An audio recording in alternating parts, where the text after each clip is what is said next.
ಕಪ್ಪು colour ಬರ್ತೈತಿ. ಇದು seed rate 1 ಎಕರೆಗೆ 4 kg 4 kg ಅದ್ರಾಗ ವೇರಿಯೇಷನ್ ಅಂತ ಸೈಜ್ಗಳು 3 kg ಕಾಳುಗಳು ನೋಡ್ರಿ. ರಾಗಿ ಏನಾಗುತ್ತೆ ರಾಗಿ ನಾವೆಲ್ಲ 4 ರೊಟ್ಟಿ ತಿಂತೀವಿ, ಅನ್ನ ಉಣ್ತೀವಿ.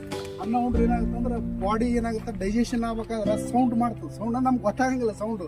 ಅದು ಈ ನೀವು ಅದೇ ರಾಗಿ ತಿಂದ್ರೆ ಏನಾಗುತ್ತೆ ಅಂದ್ರೆ ಸರಾಗವಾಗಿ ಬಾಡಿ ಹೈರಾಡಾಗಲ್ಲ, ನಿದ್ದೆ ಬರಂಗಿಲ್ಲ.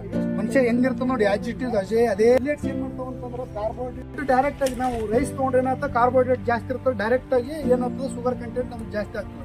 ಇವು ಮಿಲೆಟ್ಸ್ ಏನ್ ರೋಲಪ್ಪ ಅಂತ ಟೆಂಪರೇಚರ್ ಹೆಂಗ್ ಮೇಂಟೈನ್ ಮಾಡ್ತಾರೆ, ಇದ್ರಾಗ ಫೈಬರ್ ಕಂಟೆಂಟ್ ಎಷ್ಟು ಇರೋದ್ರಿಂದ ಏನಾಗುತ್ತೆ ಅಂದ್ರೆ ನಮ್ಮ ಪಚನ ಕ್ರಿಯೆ ಜಾಸ್ತಿ ಆಗ್ತದೆ.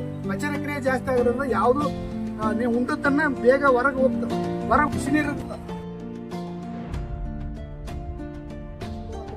ವೀಕ್ಲಿ 1 ಟೈಮ್ ನೀವು ಫುಡ್ ಹ್ಯಾಬಿಟ್ ಆಗಿ ಮಾಡ್ಕೊಂಡ್ರೆ ಗರ್ಭ ನೀಡೋದಕ್ಕೆ ದೊಡ್ಡ ಕೆಲಸ ಬಂದು ಮೊನ್ನೆ ಒಂದು ಭಾಳ ಅವ ಎಲ್ದಿನ ಐತೆ ನೋಡ್ಲಿಕ್ಕೆ ಬಿಕಾಸ್ ಆಫ್ ನಮ್ಮ ಫುಡ್ ಹ್ಯಾಬಿಟ್.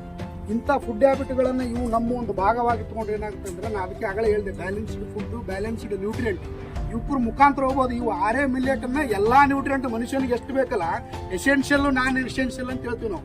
ಎಸೆನ್ಷಿಯಲ್ ಅಂತಂದ್ರೆ ನಮಗೆ ನಮ್ಮ ಬಾಡಿ ಒಳಗೆ ಉತ್ಪತ್ತಿ ಆಗ್ಲಾರ್ದು, ಸಸ್ಯಗಳದ್ದು ಕೂಡ ಅಷ್ಟೇ ಇರ್ತೈತಿ.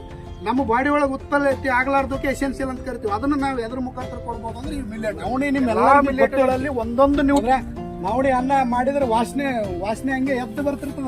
ನಿಯಂತ್ರಣ ಮಾಡ್ತೈತಿ, ಮತ್ತೆ ಇನ್ನೂ ಬ್ಲಡ್ ಪ್ಯೂರಿಫೈ ಮಾಡ್ತೈತಿ. ನಮ್ಮ ಸ್ಕಿನ್ ಟೋನ್ ಏನಿರ್ತಲ್ಲ, ಈ ಸ್ಕಿನ್ ಟೋನ್ ಕೂಡ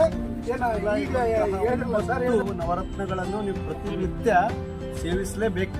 ನೀವು ಸೇವಿಸಲಿಲ್ಲ, ಇವರು ಶ್ರೀ ಸೋಮನಾಥ್ ರೆಡ್ಡಿ ಅವರು ಮತ್ತು ನಮ್ಮ ಸುಭಾಷ್ ಚಂದ್ರ ಪಾಟೀಲ್ ಅವರು ಸಹ ಈ ನವಣೆ ಬಗ್ಗೆ ಇರ್ಬೋದು ಅಥವಾ ನಮ್ಮ ಎಲ್ಲ ಬೆಳೆಗಳ ಬಗ್ಗೆ ಸಮಗ್ರವಾಗಿ ಮಾಹಿತಿ ಕೊಟ್ಟಿರೋದಕ್ಕೆ ತಮ್ಮೆಲ್ಲರ ಪರವಾಗಿ ಹಾಗೂ ಎಲ್ಲ ವಿಜ್ಞಾನಿಗಳ ಪರವಾಗಿ ಹಾಗೂ ನಮ್ಮ ಸಿಬ್ಬಂದಿಯ ಪರವಾಗಿ ಇವರ ಮೂವರಿಗೂ, ಮಲ್ಲಪ್ಪ ಸರ್ ಇವರಿಗೂ, ಸೋಮನಾಥ್ ರೆಡ್ಡಿ ಮತ್ತು ಸುಭಾಷ್ ಪಾಟೀಲ್ ಅವರಿಗೂ ಧನ್ಯವಾದಗಳನ್ನು